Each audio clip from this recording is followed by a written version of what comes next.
Bueno chicos, buen día. La idea de esta clase es ver algunos conceptos generales respecto al electrocardiograma, ¿sí? Y por eso vamos a entender qué es el electrocardiograma, que básicamente es un método complementario, es un estudio de diagnóstico no invasivo y que es la representación gráfica de la actividad eléctrica cardíaca. Recuerdan que cuando vimos ciclo cardíaco definíamos el ciclo cardíaco como el conjunto de fenómenos eléctricos, mecánicos, sonoros y hemodinámicos. Bueno, justamente el electrocardiograma es el registro de estas variaciones de potencial que están creadas en el cuerpo por la actividad eléctrica del corazón. Entonces la información registrada en el electro básicamente lo que hace es representar los impulsos eléctricos del corazón. Cuando el músculo cardíaco se estimula eléctricamente, este se contrae, o sea, se genera una despolarización, y el electro suministra también información no solo de la contracción, sino también de las fases de reposo y recuperación. O sea, las células cardíacas en reposo están polarizadas, es decir, que el interior tiene una carga negativa, y una vez estimuladas eléctricamente se despolarizan y se contraen. Es decir, que contracción es sinónimo de despolarización o cargas positivas dentro de la célula, y reposo es polarizadas y sinónimo de cargas negativas en su interior. Ahora bien, ¿cómo se registran estos fenómenos eléctricos? A través de un electrocardiógrafo que consta de 3 elementos: un galvanómetro, un sistema de amplificación y electrodos para el sensado. El galvanómetro es un instrumento que sirve para determinar la intensidad y el sentido de una corriente eléctrica mediante la desviación que ésta produce en una aguja magnética. Y como dijimos, esto va a estar sensado a través de electrodos que se denominan electrodo explorador y electrodo indiferente. El electrodo explorador es el electrodo positivo, es decir, aquel que sensa el fenómeno. Entonces, cuando el electrodo explorador recibe un potencial, fíjense, el galvanómetro se desvía hacia la positividad, recibe un potencial más positivo que el electrodo indiferente, la deflexión que va a registrar va a ser positiva. Por el contrario, cuando el electrodo explorador recibe un potencial menos positivo o negativo, lo que va a generar es una deflexión negativa. Entonces, ¿qué es lo que dice la teoría de la membrana? Que si aplicamos un electrodo explorador en el interior de la célula y el indiferente en la superficie, vamos a observar dos cosas. Por un lado, que existe diferencia de potencial entre la superficie y el interior de la célula, y que el interior de la célula es negativo respecto del exterior. Y este fenómeno se debe a que la membrana tiene una permeabilidad selectiva para los iones. Entonces, siempre que hay diferencias de potencial, va a haber desviación de la aguja del galvanómetro. ¿Cómo se encuentra la célula en reposo? Cuando la célula está en reposo, hay un reparto que es totalmente uniforme de cargas positivas en la superficie, emparejadas una por una con una carga negativa, constituyendo lo que se conoce como un dipolo estático. Y ese es el elemento fundamental de la membrana en reposo. Entonces, si yo estoy sensando dos puntos diferentes de la membrana, vamos a ver que todos los puntos de la superficie son equipotenciales, es decir, que no hay una corriente por la superficie de la membrana, por lo tanto el galvanómetro va a permanecer en el potencial cero, es decir, no hay diferencia de potencial entre los distintos puntos, son equipotenciales. Ahora, ¿qué es lo que sucede cuando la célula se activa? En el caso del proceso de activación o de despolarización, lo que se genera es, por ingreso de cationes de sodio dentro de la célula, hay una inversión de la polaridad local de la membrana. Es decir, la capa interna se hace positiva y la capa externa se hace negativa. Y esta activación se propaga por la membrana celular como una onda autopropagante de activación, y la membrana va a quedar en estado de polarización invertida. En la fase de recuperación o de repolarización hay salida de potasio fuera de la célula, y esto restablece el valor positivo de la cara externa de la membrana y el interior se hace negativo, ¿sí?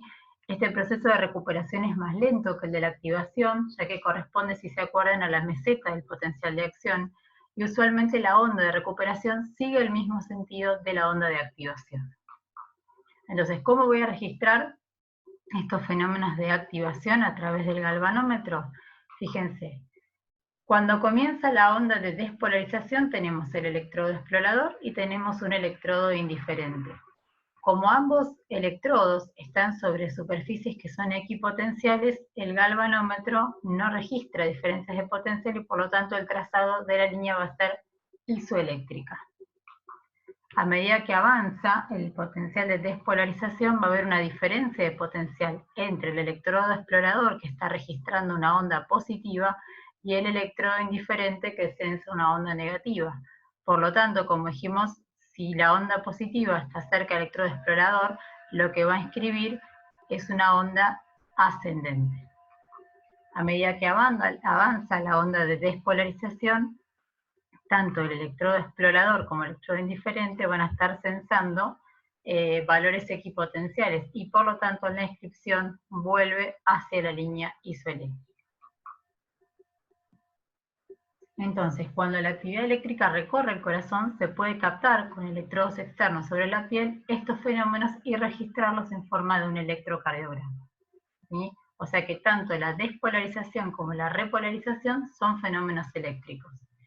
Y vemos que cuando la onda positiva de despolarización en las células cardíacas se acerca al electrodo positivo, un electrodo explorador sobre la piel, el electrodo lo que va a registrar es una onda de deflexión positiva, mientras que por el contrario, cuando se aleja, lo que va a generar es una inscripción negativa. Entonces, si observamos en el electro una onda hacia arriba, de despolarización significa que el estímulo de despolarización se acerca al electrodo que yo estoy viendo desde la piel. ¿Y qué es lo que establece la teoría del dipolo? La combinación de dos puntos que están muy próximos y que manifiestan diferencias de potencial, es decir, positivo o negativo, conforman un dipolo. ¿Y qué es un dipolo? Entonces es una pareja de cargas de signo contrario situadas una muy cerca del otro. Entonces, cuando el galvanómetro transcribe una flexión positiva, es que el electrodo explorador está registrando la carga positiva del dipolo, y cuando transcurre una deflexión negativa, es que el electrodo explorador está recibiendo la carga negativa. Es decir, a medida que avanza la despolarización, se forma este dipolo positivo y negativo. En este caso, yo acá tengo mi electrodo explorador, y si estoy viendo el fenómeno desde acá y estoy viendo la cola, es decir, el componente negativo de mi vector, lo que voy a registrar es una inscripción negativa. Si estoy perpendicular al dipolo, es decir, estoy viendo la carga negativa y la carga positiva, voy a registrar una onda isodifásica. Mientras que por el contrario, si estoy registrando el componente positivo de mi vector, la inscripción va a ser positiva. ¿Y cómo se grafica el dipolo? El dipolo se representa a través de un vector o flecha que va a tener tres características: intensidad, dirección y sentido. La intensidad es la magnitud, es decir, la longitud, el largo que tiene la flecha, que tiene ese vector. La dirección está representada por las líneas imaginarias que se prolongan al infinito de los extremos del vector. Y por último, el sentido, que corresponde a la punta de la flecha, es decir, la polaridad, si va hacia un lado, si va hacia el otro. ¿Sí? Este es el dipolo de activación. La carga positiva y la carga negativa avanzan en manera de dipolo, graficado de esta forma a través de un vector.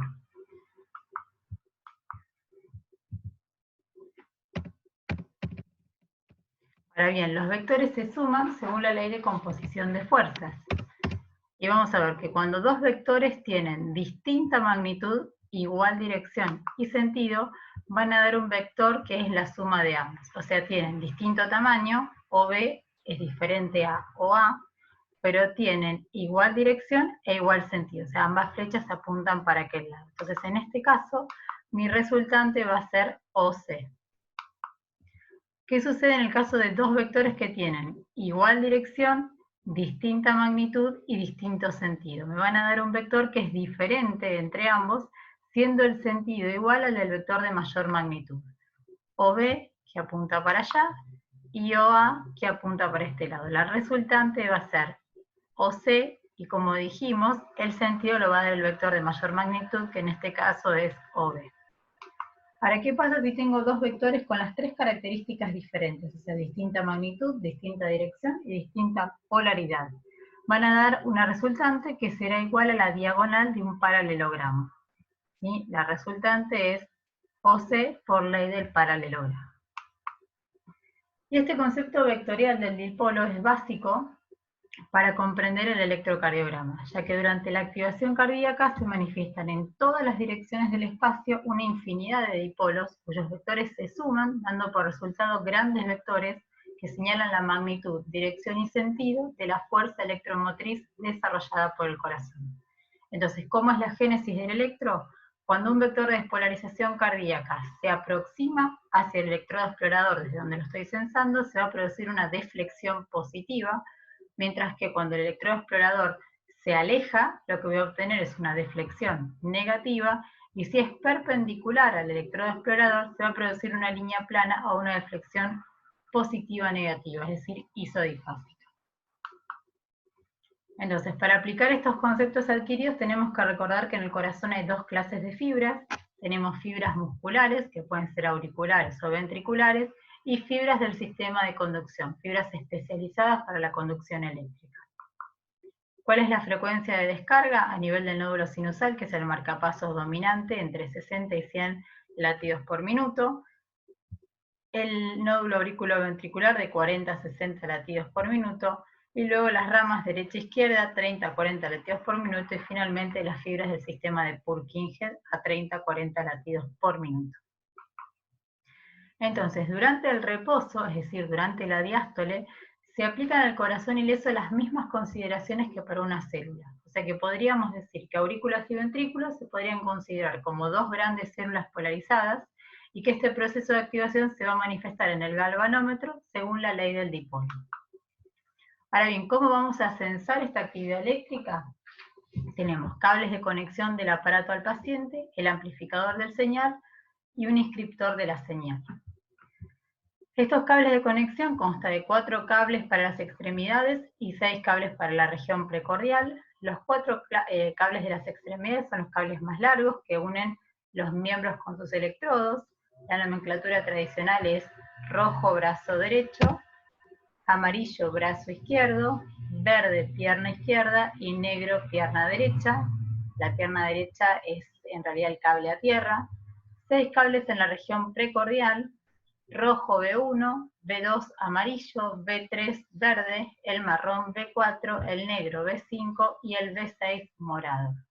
Y vamos a ver que existe un sistema de inscripción particular que es el papel de electrocardiograma, que es un papel cuadriculado. ¿Para qué son las derivaciones electrocardiográficas? En definitiva, para poder interpretar el electrocardiograma se tiene que estandarizar el punto de contacto del electro, del sistema de registro, con el paciente. Entonces, esos puntos de contacto entre el electrocardiógrafo y la superficie del paciente, por donde se captan los potenciales eléctricos generados por el corazón, son las derivaciones. ¿Y qué tipos de derivaciones tenemos? Tenemos derivaciones del plano frontal, que son las derivaciones de miembros, que pueden ser bipolares o unipolares, o las derivaciones del plano horizontal, que son las derivaciones precordiales. Dentro de las derivaciones del plano frontal bipolares tenemos D1, D2 y D3, y dentro de las derivaciones unipolares tenemos ABR, ABL y ABF.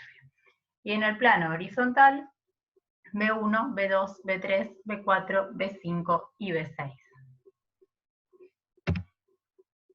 Entonces, ¿cuáles son las derivaciones frontales de los miembros bipolares? ¿Por qué se habla de bipolaridad? Porque lo que hacen es censar diferencia de potencial entre dos puntos.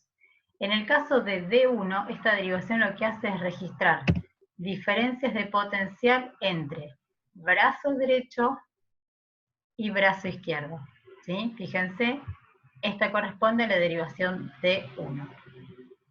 Y en el caso de D1, que mira la diferencia de potencial entre brazo izquierdo y brazo derecho, esto es muy importante que se lo acuerden, tienen que ver en qué posición se encuentra el electrodo positivo, porque en definitiva va a ser el electrodo desde el cual yo veo el fenómeno.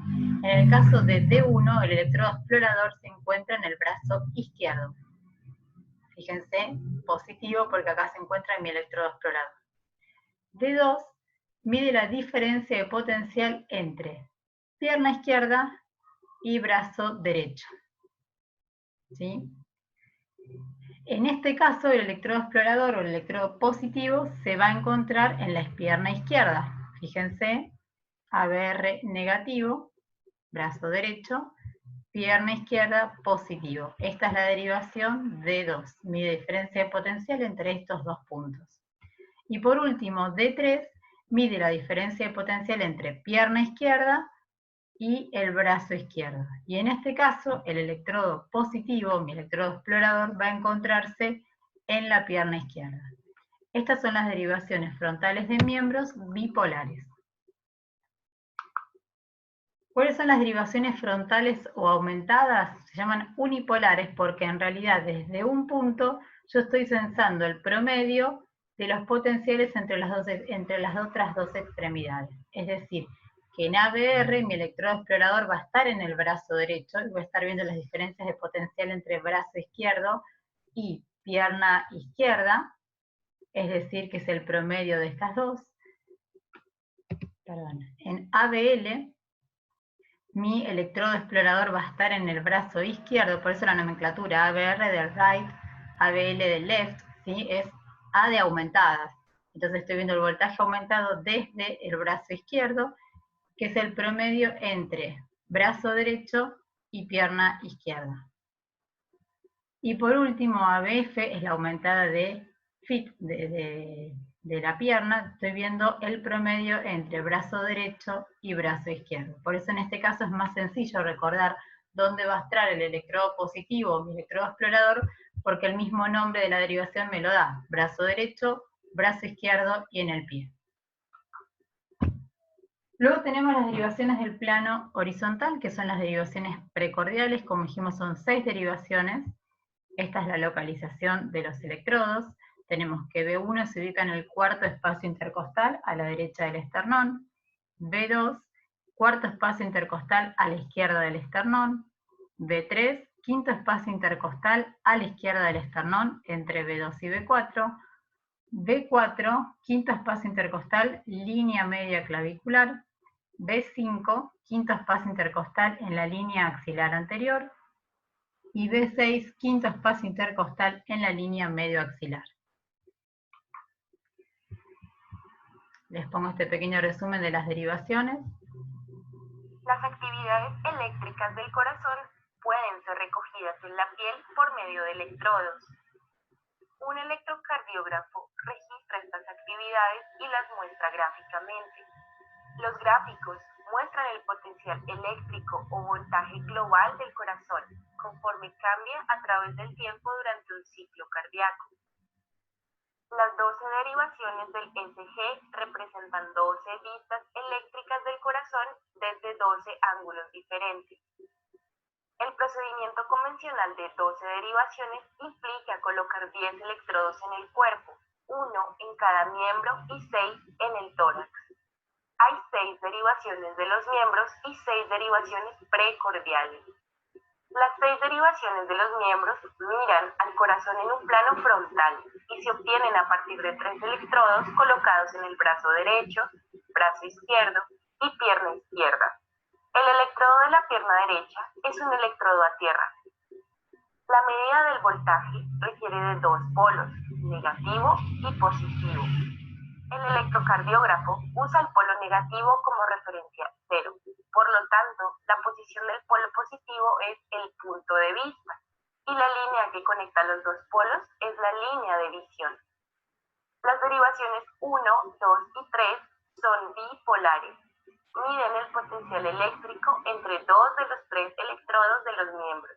La derivación 1 representa el voltaje entre el brazo derecho, polo negativo, y el brazo izquierdo, polo positivo, y por lo tanto mira el corazón desde la izquierda. La derivación 2 detecta el voltaje entre el brazo derecho, negativo, y la pierna izquierda, positivo, formando la vista inferior izquierda. De forma similar, la derivación 3 mide el potencial eléctrico entre el brazo izquierdo, negativo, y la pierna izquierda, positivo, observando el corazón desde un ángulo inferior derecho. Las derivaciones ABR, ABL y ABF, o derivaciones ampliadas de los miembros, son unipolares. Estas utilizan un electrodo de un miembro como el polo positivo y toman el promedio de las aportaciones de los otros dos como la referencia cero. De esta forma, ABR mira el lado superior derecho del corazón. ABL mira el lado superior izquierdo del corazón. Y ABS mira la pared inferior del corazón. Las derivaciones precordiales miran el corazón en un plano horizontal. Estas son derivaciones unipolares. Los electrodos torácicos correspondientes actúan como los polos positivos. La referencia de valor negativo es la misma para todas las derivaciones precordiales y se calcula como el promedio de las aportaciones de los tres electrodos de los miembros. La despolarización en dirección a la derivación produce una onda positiva. La despolarización en dirección contraria a la derivación da una onda negativa. Lo contrario es verdadero para la repolarización. De esta forma, las derivaciones que miran al corazón desde diferentes ángulos pueden tener ondas apuntando en diferentes direcciones.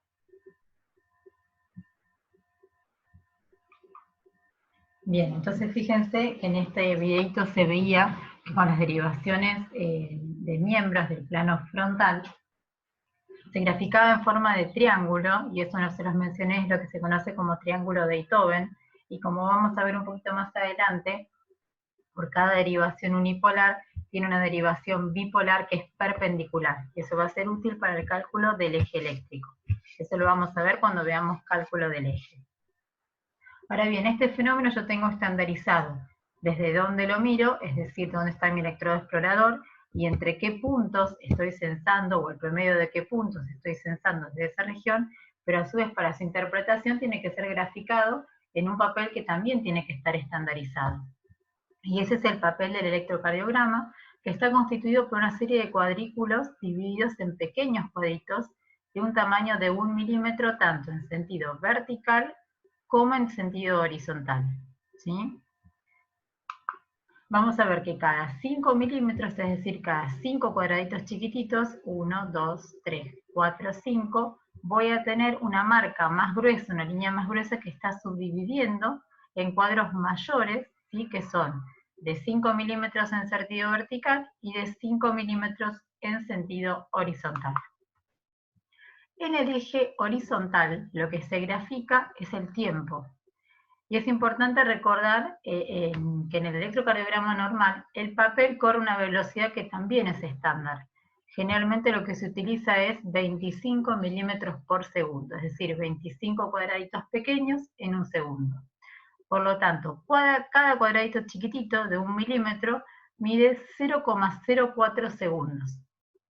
Mientras que los 5 cuadraditos chiquititos, enmarcados en un cuadro más grande, representan 0,20 segundos. Ahora, todo lo que se mide en sentido vertical se mide en voltajes o en milímetros. Es decir, esto mide voltaje o milímetros. 10 milímetros, que serían 2 cuadraditos de los grandes, equivale a 1 milivoltio. Y cada cuadradito chiquitito de 1 milímetro equivale a 0,1 milivoltios. Esto es importante cuando uno quiere evaluar, por ejemplo, agrandamiento de cavidades, ¿sí? En los cuales va a haber un incremento del voltaje, por ejemplo, en una hipertrofia ventricular. O también, en el caso del sentido horizontal, donde se evalúa tiempo, se mide la duración de los complejos o la duración de los intervalos de conducción, que me pueden hablar de algún tipo de trastorno en la conducción auriculoventricular o intraventricular. Entonces, a modo de resumen, tenemos voltaje en sentido vertical, tiempo en sentido horizontal. Cada cuadradito chiquito mide 1 milímetro, tanto en sentido vertical como horizontal. En el sentido horizontal, 1 milímetro equivale a 0,04 segundos, mientras que en el eje vertical corresponde a 0,1 milivoltios. Bien, y acuérdense que 5 cuadraditos de los chiquititos equivale a 0,20 segundos. Ahora, no solo tiene una velocidad con la cual corre el papel, sino que también se lo calibra, y cada vez que se ve un electrocardiograma van a ver al inicio del registro este trazado que corresponde a la calibración normal, ¿sí? Habitualmente la calibración que se utiliza es de 1 milivoltio, es decir, de 10 cuadraditos o 10 milímetros. Ahora, si el complejo QRS es muy grande y no se puede registrar adecuadamente, es decir, que se me sale del papel por el gran voltaje, lo que puedo hacer es utilizar una calibración menor de 0,5 milímetros, lo que ocasiona que el complejo QRS aparezca a la mitad de su tamaño real. Y por el contrario, si el complejo QRS fuera muy pequeño, se podría calibrar a 2 milivoltios y el complejo se registraría al doble de su tamaño. ¿En qué casos ocurre una y otra situación? Por ejemplo, en pacientes, como les decía, con una hipertrofia ventricular, en pacientes que tienen un gran voltaje, en estos casos me conviene disminuir el tamaño del calibre. Y en casos, por ejemplo, donde tenga complejos muy angostitos, que se puede dar, por ejemplo, en pacientes con obesidad muy marcada, donde hay una atenuación del fenómeno eléctrico, o en algunos pacientes, por ejemplo, con un derrame pericárdico, donde el líquido también impide con la transmisión eléctrica, puedo magnificar mis vectores de esta forma para graficarlo y poder interpretar el electro. Este es el ejemplo de un mismo paciente en el cual se toma con diferentes calibraciones. Fíjense, esta es la estándar, de 10 milímetros, de esta manera es como voy a ver el complejo. Una estandarización más pequeña, ¿sí?, de 5 milímetros, o el doble, de 20 milímetros. Fíjense cómo un mismo registro cambia según el voltaje, según la calibración. Ahora, el electrocardiograma no solo está estandarizado desde donde se observa a través de las derivaciones, cómo se registra a través de un papel de electrocardiográfico que está milimetrado, que tiene establecido la velocidad a la que corre ese papel para poder medir el tiempo, sino que además está estandarizada la nomenclatura, ya que cuando se realiza un trazado electrocardiográfico en el tiempo, se sucede una serie de ondas, que son variaciones de potencial, que se repiten para cada latido, con igual forma y duración, si no cambia el ritmo, y la forma de la activación del corazón. Beethoven, que mencionamos cuando mencionamos el triángulo que se conforma por las derivaciones, estandarizó el nombre de estas ondas con las letras P, Q, R, S, T y onda U. ¿Sí? Fíjense, esta es la onda P, que como vamos a ver corresponde a la despolarización de la aurícula. Bueno, la onda Q, la onda R y la onda S. Esto habrán escuchado hablar de complejo QRS, que corresponde a la despolarización del ventrículo. Y finalmente la onda T, que corresponde a la repolarización ventricular.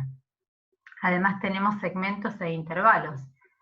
El segmento es la línea, que normalmente es isoeléctrica, que une una onda con otra sin incluir ninguna de ellas. Por ejemplo, el segmento ST, como se puede ver acá. Y luego tenemos los intervalos, que es la porción del electrocardiograma que incluye un segmento, además de una onda electrocardiográfica. Por ejemplo, el intervalo PR, que me incluye el segmento PR y la onda P. Este es el intervalo PR.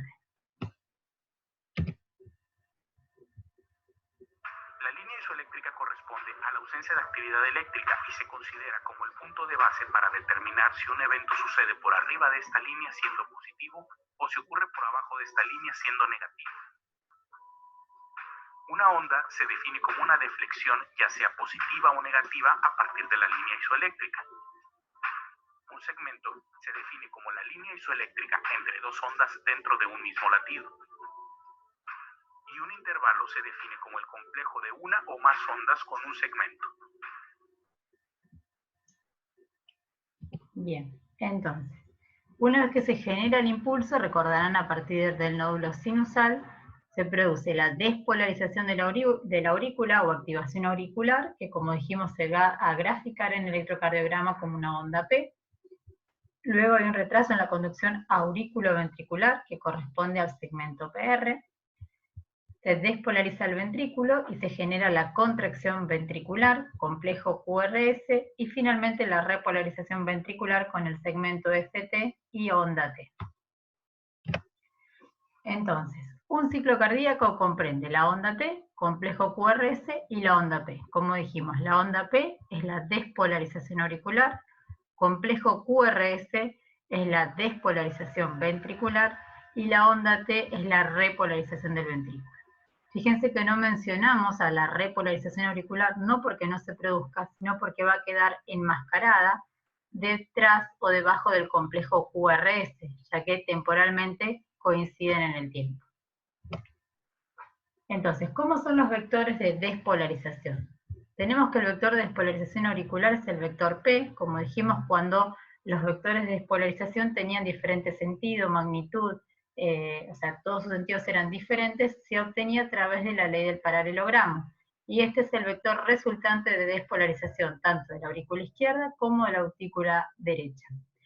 ¿Cuál es la polaridad o el sentido de este vector de despolarización? Es un vector que va de derecha hacia izquierda, de arriba hacia abajo y de atrás hacia adelante. Entonces, cuando yo observo el fenómeno de la onda P, en realidad estoy viendo de manera superpuesta la despolarización de la aurícula derecha por un lado y la despolarización de la aurícula izquierda. Entonces, fíjense que esta es la onda P sinusal normal. Tenemos que la onda P en D2, la derivación D2, ¿se acuerdan que medía diferencias de potenciales entre brazo derecho y pierna izquierda? En condiciones normales no supera los 0,25 milivoltios y la duración es de hasta 0,12 milisegundos. ¿Cómo va a ser en B1? Es bifásica, ¿sí? Tiene una porción inicial que es negativa, ¿sí? Final, que supera los 0,1 milivoltios. Y vamos a ver el porqué de esta morfología en D2. Fíjense, tengo el vector de despolarización de la aurícula derecha, vector de despolarización de la aurícula izquierda, y este es mi vector resultante de despolarización auricular. Habíamos dicho que en D2 el electrodo positivo estaba a nivel de la pierna izquierda. Por lo tanto, estoy viendo desde acá este fenómeno y lo que estoy viendo es a mi vector de despolarización acercarse, por lo tanto la onda va a ser positiva desde D2. Como veo el vector que se acerca, la onda de despolarización en D2 es positiva, es decir, que en todas las derivaciones que ven desde abajo, donde mi electrodo explorador va a estar abajo en la pierna izquierda, que son, pero se me corre, D2, D3 y ABF, la onda P va a ser positiva. Fíjense en el caso de ABR, es decir, la derivación aumentada de miembros, que está colocado el electrodo explorador en el brazo derecho, voy a estar viendo la cola de mi vector, el componente negativo, o sea, estoy viendo el vector alejarse, por lo tanto, la onda P en ABR va a ser negativa. ¿Qué pasa en B1? Si se fijan, B1 lo que capta fundamentalmente es el componente de la aurícula derecha, mientras que B4, B5 y B6 son más gráficas o más representativas de lo que pasa a nivel de la aurícula izquierda. Entonces, en B1, la onda de despolarización o la onda P va a ser bifásica. ¿Y por qué va a ser bifásica? Porque inicialmente voy a estar viendo el componente de despolarización de la aurícula que se acerca, por eso tengo mi componente inicial positivo, mientras que voy a estar viendo la cola del vector de despolarización de la aurícula izquierda y por lo tanto tiene un segundo componente negativo.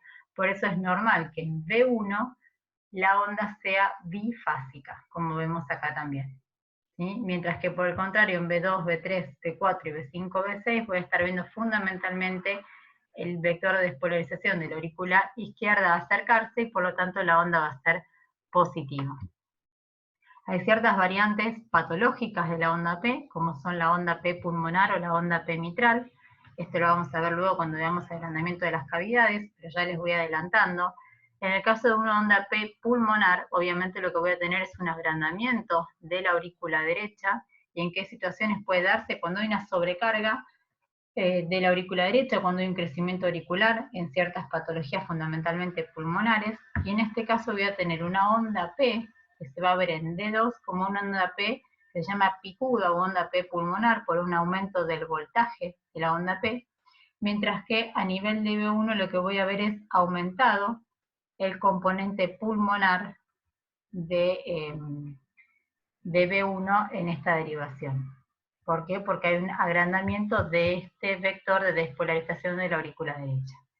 En el caso de que haya un agrandamiento de la aurícula izquierda, es lo que se conoce como onda P mitral, va a aparecer una onda P mellada en D2 y D3, y las derivaciones que están viendo el fenómeno desde la cara inferior del corazón, con un componente final ancho en B1 y una duración mayor a 0,1 segundos. Entonces, fíjense que voy a tener como consecuencia de agrandamiento de la aurícula izquierda mayor duración de la onda P, y esto se ve como una onda P mellada, o un incremento del componente negativo, porque como veíamos recién, va a haber mayor agrandamiento de la aurícula izquierda, y por lo tanto, desde uno voy a estar viendo alejarse, y disminuye el tamaño del componente positivo inicial, como debería ser en condiciones normales.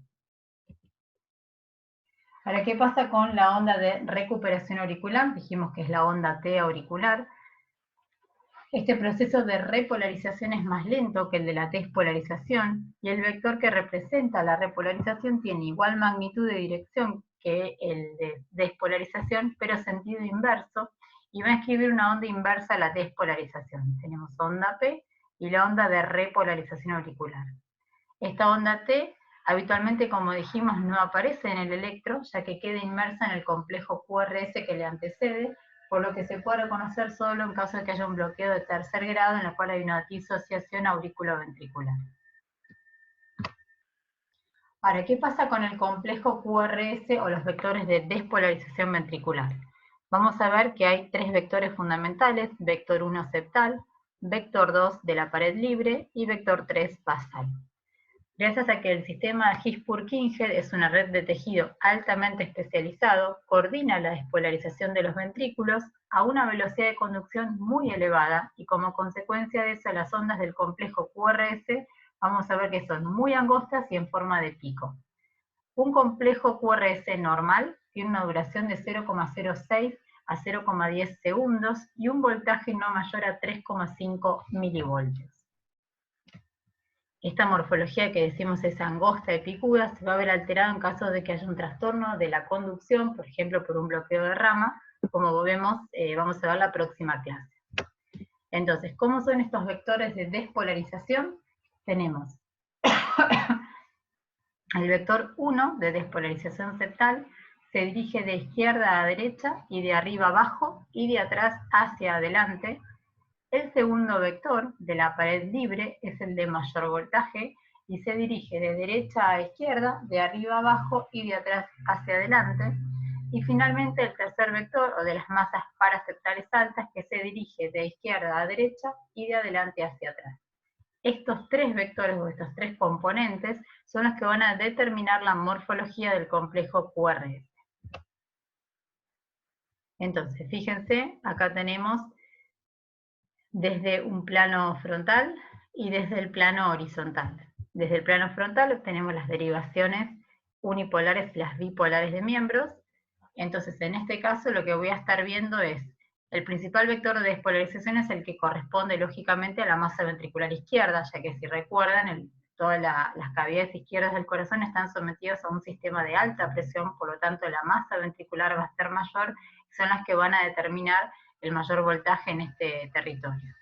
Entonces, en este caso lo que voy a ver es que desde las derivaciones donde mi electrodo explorador está en la cara inferior, D2, D3 y ABF, voy a tener complejos que son fundamentalmente positivos, ya que voy a estar viendo mis vectores, mis electrodos exploradores hacia donde se acerca el vector.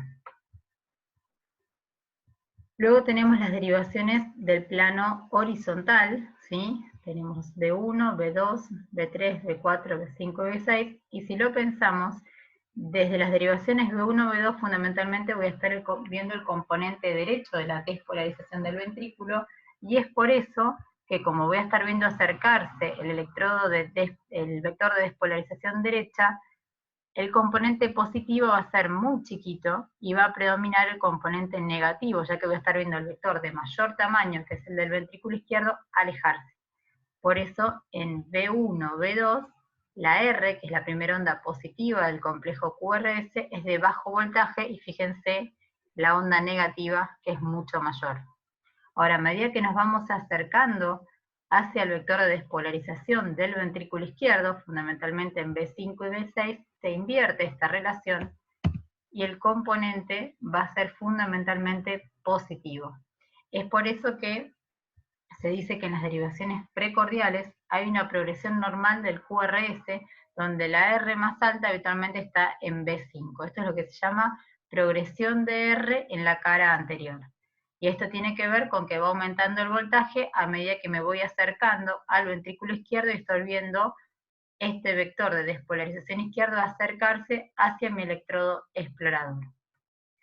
¿En qué condiciones puede verse alterado esta progresión normal de R en la cara anterior? En caso, por ejemplo, o de que haya una rotación del eje eléctrico, o fundamentalmente en caso que se pierdan vectores de despolarización, por ejemplo, por un infarto, donde el paciente pierde masa ventricular como consecuencia del infarto, de la necrosis, y hay una lenta progresión de R en la cara anterior por la pérdida vectorial.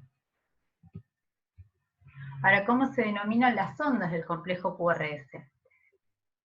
Fíjense que tenemos una onda R, que es toda onda R hacia arriba, que va seguida de una onda S hacia abajo. O sea, el complejo QRS totalmente representa la actividad eléctrica de la onda de contracción ventricular. Después tenemos, si quisiéramos estandarizar, la deflexión hacia arriba siempre es una onda R. Arrancamos con una onda R. Y la deflexión hacia abajo después de la onda R se conoce como onda S. Cuando hay una deflexión hacia abajo antes de la onda R es lo que se denomina onda Q. O sea, si tenemos un complejo QRS que inicia con una deflexión hacia abajo, se conoce como onda Q. Toda onda hacia arriba se conoce como onda R. Y toda onda negativa luego de una onda R positiva es lo que se conoce como onda S. A su vez se utilizan distintas nomenclaturas para hacer referencia o para tratar de graficar el tamaño de estas ondas, y por poner algunos ejemplos, cuando tenemos una onda R de pequeño o escaso tamaño, usamos una R minúscula y una S mayúscula para graficar la relación RS. En este caso son de tamaño semejante, por lo tanto hablamos de onda RS. ¿Sí? En este caso la onda S es de menor tamaño, por lo tanto hablamos de una onda R mayúscula y una onda S minúscula. En este caso no tenemos onda positiva, por lo tanto hablamos de QS. Acá solamente tenemos una inflexión positiva, hablamos de onda R. En este caso tenemos una onda R que tiene una pequeña mueca, es lo que se conoce como onda R mellada, RM, R mellada. Acá tenemos dos pequeñas ondas positivas, que son onda R, ¿sí? Y R', tenemos RS, R', o sea, esta es la distinta nomenclatura, después si quieren lo leen más tranquilo, que se puede utilizar para que cuando uno describe un electrocardiograma, y a lo mejor el colega no puede estar viéndolo, uno pueda graficarse qué tipo de complejo estoy observando en base a esta nomenclatura. O sea, no solo tenemos que saber cuál es el nombre de la onda en base a su localización y su polaridad, sino también tratar de graficar su voltaje o su tamaño en base a esta nomenclatura. Entonces, como dijimos, el trazado electrocardiográfico muestra cambios progresivos de B1 a B6, y vamos a ver que el complejo es principalmente negativo en B1, o sea, en las derivaciones del lado derecho, y a medida que se va acercando hacia el lado izquierdo, el complejo QRS se hace principalmente positivo en B6. ¿Sí? Es decir, que esto lo que está tratando de graficar es que la onda de despolarización ventricular se va acercando hacia el electrodo que tengo en la derivación de B6. Y esto tiene que ver justamente con que el electrodo en B5, B6 está del lado izquierdo, que es donde tengo la mayor masa ventricular, que corresponde a la del ventrículo izquierdo. Como les mencionamos, esto podría verse alterado en qué situaciones, donde hay un bloqueo de rama, en donde no se utiliza el sistema normal de conducción, como son las fibras, las ramas derecha e izquierda de las fibras de Purkinje, y como se transcurre a través de tejido muscular normal, el complejo va a ser ancho y aberrante, como vamos a ver en la próxima clase. Entonces, la onda T, tenemos que después del complejo QRS, que habíamos dicho correspondía a la despolarización ventricular, vamos a tener una onda T. Y entre el complejo QRS vamos a tener una línea isoeléctrica que corresponde al segmento ST. Entonces, la onda T, que representa la repolarización del ventrículo, para que éste pueda volver a estimularse. Los ventrículos no muestran respuesta física a la repolarización, sino que se trata de un fenómeno fundamentalmente eléctrico, es decir, en estos casos no hay una actividad mecánica. Ahora bien, ¿cómo es la repolarización del ventrículo? La deflexión sigue la misma dirección que la deflexión inducida por la despolarización ventricular, es decir, que tiene el mismo sentido, la misma polaridad que el complejo QRS. Y esto se produce ya que la repolarización o la recuperación no ocurre como en la aurícula desde endocardio hacia epicardio, sino en sentido contrario. Y para que esto se entienda, explicamos el ejemplo de lo que ocurre en una avalancha durante un partido de fútbol. Si se está viendo un partido de fútbol y alguien grita gol, obviamente todos se paran y se genera una avalancha. El primero en pararse y en caerse va a ser el que está más arriba o más afuera. Al caerse, se genera la avalancha y todos se van cayendo hasta quedar comprimidos contra el alambrado. Ahora, el primero que se cayó y que se levantó, va a tener que ser el primero que se vuelva a levantar. ¿Por qué? Porque estos acá están aplastados. Y esto es lo que ocurre en el ventrículo. La despolarización se produce desde afuera hacia adentro, pero también el fenómeno empieza de afuera hacia adentro. ¿Por qué? Porque este que está aplastado no va a poder hacerlo. Y es por eso que tiene el complejo QRS, tiene la misma polaridad que la onda T, ya que la recuperación va desde endocardio hacia epicardio, sino que, la recuperación no ocurre como en la aurícula es endocardio hacia epicardio, sino en sentido contrario, desde epicardio hacia endocardio, o sea, desde afuera hacia adentro. Es por eso la polaridad de la onda T coincide con la polaridad del complejo QRS. Entonces, repasando la nomenclatura del electrocardiograma o de las ondas electrocardiográficas, teníamos una onda P que corresponde a la despolarización de la aurícula, un complejo QRS, que habíamos dicho, la onda Q es la primera deflexión negativa, la primera inflexión o la deflexión positiva del complejo QRS es la onda R, y toda onda negativa en el complejo QRS luego de una onda positiva se llama onda S. Y finalmente la onda T también es positiva, que corresponde a la repolarización del ventrículo. Aquellos intervalos isoeléctricos en los cuales no se incluye ninguna onda, hablábamos de segmentos, y tenemos el segmento PR entre la onda P y el complejo QRS, y el segmento ST, que está entre el complejo QRS y la onda T. Y finalmente los intervalos que incluyen una o más ondas, tenemos el intervalo PR, ¿sí?, que corresponde a la despolarización de la aurícula y el tiempo de retraso en la conducción aurículo-ventricular, y finalmente el intervalo QT, que incluye desde el complejo QRS hasta la repolarización de la onda T. Y este intervalo QT vamos a ver que es importante, ya que en ciertas patologías puede verse prolongado, lo mismo que el intervalo PR. Entonces, de vuelta, el segmento es la porción de línea isoeléctrica que va desde el final de una onda hasta el comienzo de la siguiente onda, segmento PR o PQ y segmento ST, mientras que el intervalo es la porción de la línea isoeléctrica que incluye a la onda y al segmento subsecuente, o sea, es línea más onda. Tenemos intervalo PR, intervalo QT. Fíjense entonces, tenemos segmento PR, ¿sí? Es el trazado horizontal isoeléctrico que va del final de la despolarización de la aurícula al principio de la despolarización ventricular. El segmento ST, ¿sí?, es el trazado horizontal isoeléctrico que va desde el final de la despolarización del ventrículo, perdón, acá está mal, segmento ST, tiene que decir, que va desde el final de la despolarización ventricular al principio de la repolarización ventricular, que puede estar desviado en la línea basal más o menos 1 milivoltio. El intervalo PR representa la despolarización auricular y el retraso fisiológico que sufre el estímulo a su paso por el nódulo auriculoventricular. Se mide desde el inicio de la onda P hasta el inicio de la onda Q o onda R del complejo QRS. El valor normal, y esto es importante que lo sepan, es de 0,12 a 0,20 segundos. ¿Sí? ¿Por qué? Porque esto puede verse alterado en ciertas patologías. Por ejemplo, en el caso de un síndrome de preexcitación, en estos casos el intervalo PR va a estar acortado y esto representa una conducción auriculoventricular acelerada. En esos casos el intervalo PR va a ser corto. Entonces, ¿en qué situaciones puede darse? Por ejemplo, en un síndrome de preexcitación como es el síndrome de Wolff-Parkinson-White. En otras circunstancias, esta conducción o este intervalo PR va a estar alargado, por ejemplo, en un bloqueo de la conducción auriculoventricular, ¿sí? Y en esos casos el intervalo PR dura más de 0,20 segundos. Esto lo vamos a ver mejor en la próxima clase. Luego tenemos el intervalo QT, ¿sí? Lo que se utiliza habitualmente es el intervalo QT corregido. ¿Y qué representa este intervalo QT?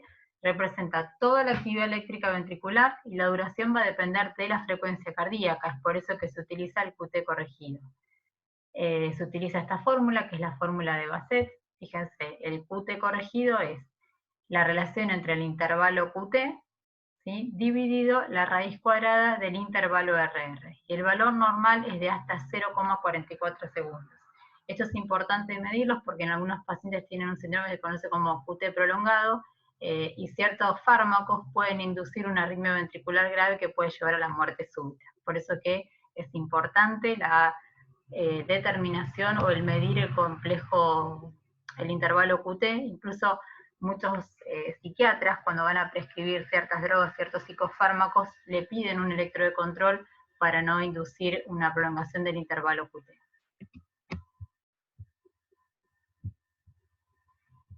Luego tenemos el punto J, es el punto de unión del complejo QRS con el segmento ST. Normalmente es isoeléctrico, pero puede estar ligeramente elevado en caso de una repolarización precoz, eso es más frecuente en gente joven.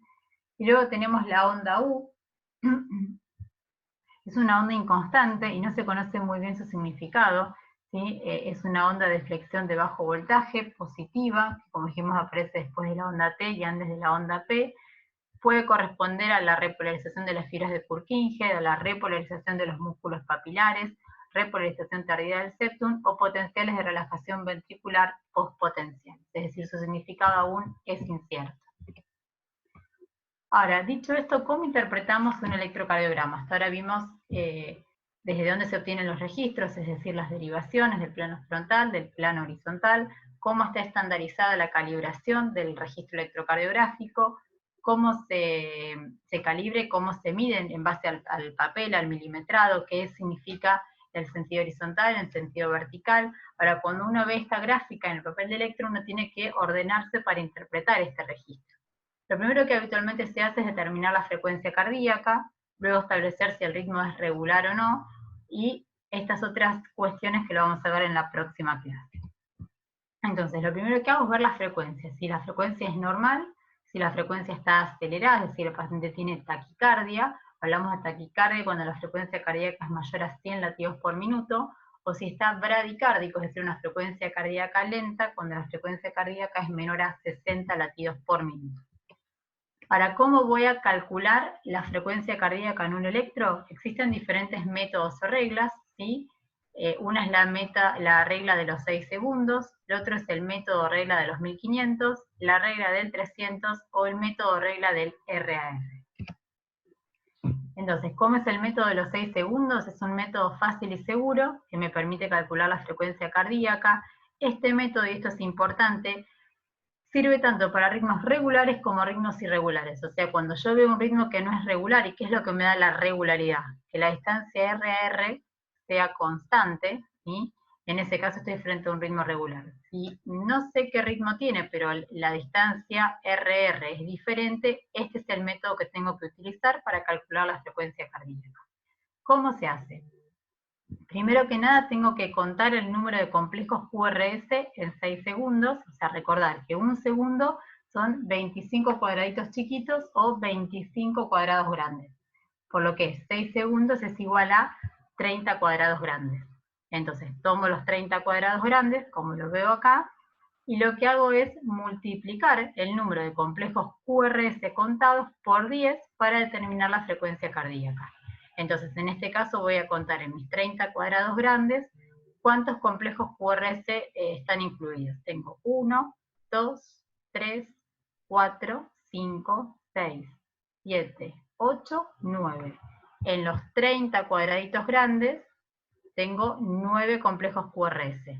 Entonces hago 9 por 10 y me da que la frecuencia cardíaca es de 90 latidos por minuto.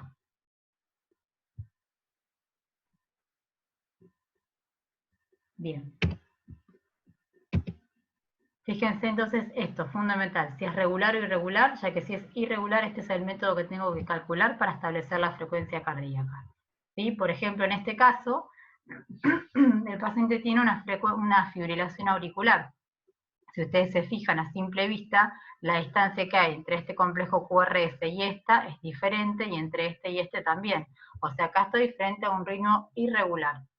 Entonces, de vuelta, para calcular la frecuencia cardíaca, lo que hago es contar el número de complejos QRS que existen en mis 30 cuadraditos grandes. ¿Sí? Acuérdense, 6 segundos son 30 cuadrados grandes, o sea que un minuto son 60 segundos. Es por eso que la cantidad de cuadraditos que yo estoy registrando lo voy a multiplicar por 10. En este caso, los 30 cuadrados grandes me incluye 15 complejos QRS. 1, 2, 3, 4, 5, 6, 7, 8, 9, 10, 11, 12, 13, 14, 15. 15 por 10, en este caso la frecuencia cardíaca es de 150 latidos por minuto. ¿Cuáles son las otras reglas que se pueden utilizar para el cálculo de la frecuencia cardíaca? La regla del 1500 o la regla del 300. En este caso, fíjense, un minuto equivale a 300 cuadrados grandes, o sea, 5 milímetros, o un minuto a 1500 cuadraditos. Entonces, lo que hago es el número de despolarizaciones, es decir, el número de complejos QRS por minuto. ¿Cómo lo calculo? 1500 dividido el número de cuadrados chicos entre R y R, o bien 300 dividido el número de cuadrados grandes entre R y R. Ejemplo, método del 1500, yo lo que tengo entre R y R, calcular el número de cuadraditos chiquititos.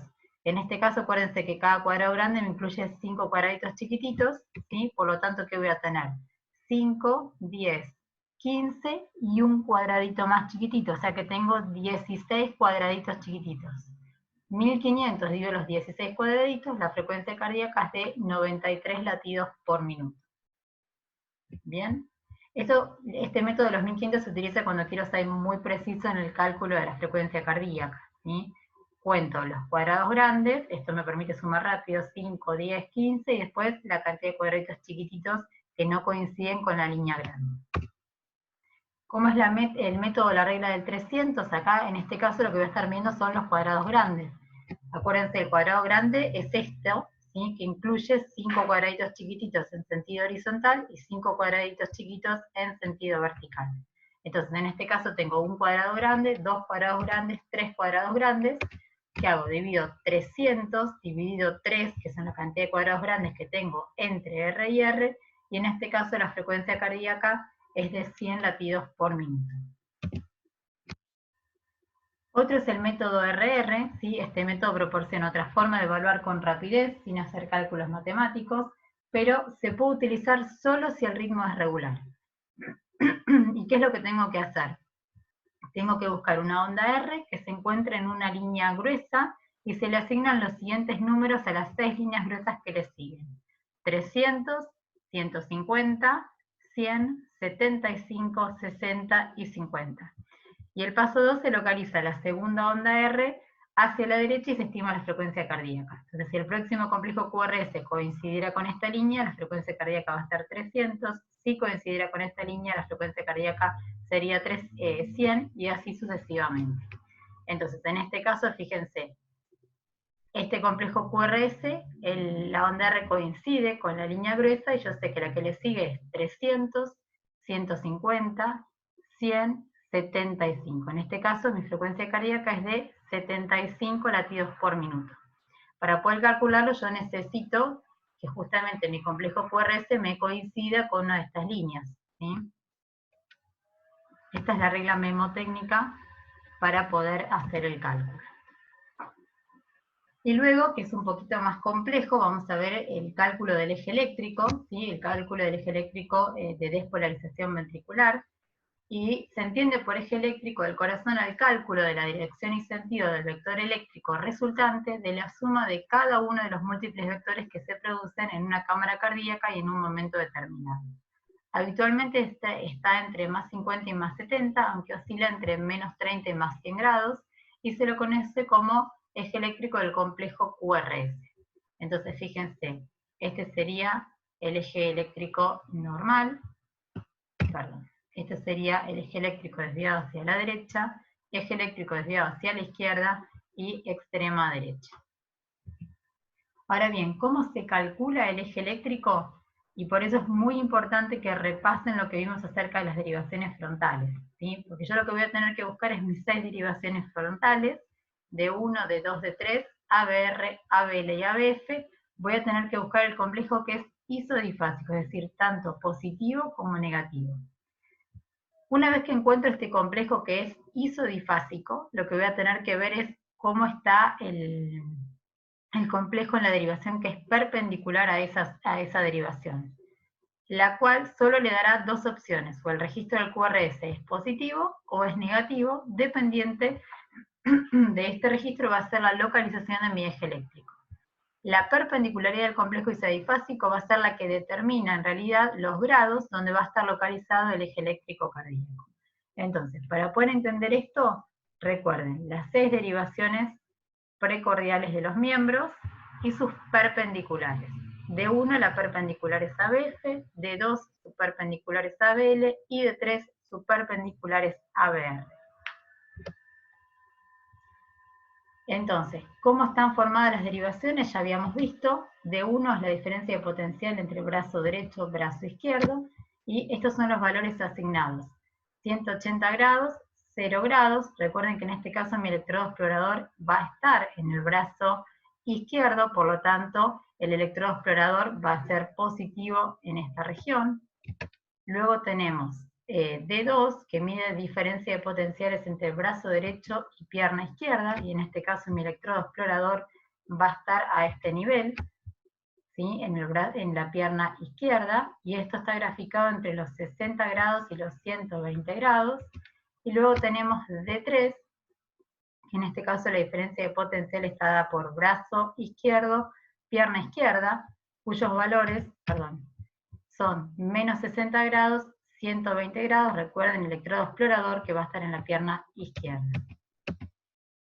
Entonces, yo acá voy a tener graficado D2, tengo D3 y tengo D1. Y ahora voy a empezar a graficar las derivaciones que son perpendiculares. Y para eso existe una memotecnia que es FLOR, que ahora se las voy a explicar. Entonces tengo ABF, que está situado en esta localización, mi electrodo explorador va a estar en el pie izquierdo. Recuerden, el electrodo explorador va a estar en este pie, por lo tanto, cuando se acerque el vector, lo que voy a tener es una inflexión positiva, y cuando se aleje voy a tener una inflexión negativa. ¿Qué valor tiene asignado esta precordial? Más 90 grados en pie izquierdo y menos 90 grados en el otro extremo, pero recuerden que no tiene que ver con la polaridad del segmento, ¿sí? Sino que la polaridad está dada por si se acerca o se aleja al electrodo explorador. Luego tenemos ABR, en este caso el fenómeno se observa desde el brazo derecho, por lo tanto la inflexión siempre va a ser positiva cuando el cuando el vector se acerca a mi electrodo explorador y tiene un valor asignado de menos 150 grados en brazo derecho y en el otro extremo más 30 grados. Y finalmente tenemos ABL, cuyo valor es más 150 grados y menos 30 grados. Lo mismo, en este caso, la inflexión va a ser positiva cuando se acerca a mi electrodo explorador, que en este caso está localizado en el brazo izquierdo. ¿Cómo son las perpendiculares? Como les dije, la regla memotécnica FLOR, para ABF la perpendicular es de 1, para ABL la perpendicular es de 2, y para ABR la perpendicular es de 3. Entonces, si yo lo intento localizar en este sistema sexaxial, fíjense que tengo de 1, ¿y cuál está perpendicular? ABF. Luego tengo D2, que la vamos a ver localizada acá en azul, D2, y su perpendicular, que va a ser ABL, en este segmento. Luego tengo D3, que la habíamos graficado en rojo por acá, y su perpendicular, que va a ser ABR, puesta en bordón. Bien. Entonces, esta es una manera sencilla de graficar, si no este sistema hexaxial. Fíjense que con la línea rellena va a estar el segmento en el cual está el electrodo explorador y por lo tanto la inscripción va a ser positiva. Es muy importante para poder entender el eje eléctrico que recuerden bien la localización del electrodo explorador y cuáles son los valores asignados en grados para poder interpretarlo. Dicho rápidamente, después lo vamos a analizar mejor en la próxima clase, yo lo que tengo que analizar, por ejemplo, es D1. Si yo tengo mi complejo que es isodifásico en D1, voy a ir a buscar la perpendicular, que en este caso habíamos dicho que era ABF. Si mi complejo QRS es positivo, en ABF lo que voy a tener, fíjense, vamos a utilizar el ejemplo, en donde mi inscripción va a ser positiva. Yo en D1 que estoy mirando, diferencia de potencial entre brazo derecho y brazo izquierdo. ¿Sí? Fíjense, brazo derecho y brazo izquierdo, y la inflexión positiva iba a estar de este lado. Y la segunda componente, que es ABF, el electrodo va a estar viendo desde abajo, esto que aparece pintado con bordón. Si es positivo en D1 y positivo en ABF, ¿en qué dos territorios mi electrodo va a ser positivo? En este segmento. Por lo tanto, mi complejo QRS va a estar preservado, va a ser normal. Se los voy a dejar para la próxima clase porque me parece que ya es mucha información. Es muy importante que repasen cómo están formadas las derivaciones, cuáles son sus perpendiculares, y de la próxima clase ya arrancamos, una vez afianzado el concepto de precordial y el sistema hexaxial, arrancamos para el cálculo del eje eléctrico. Nos vemos la próxima.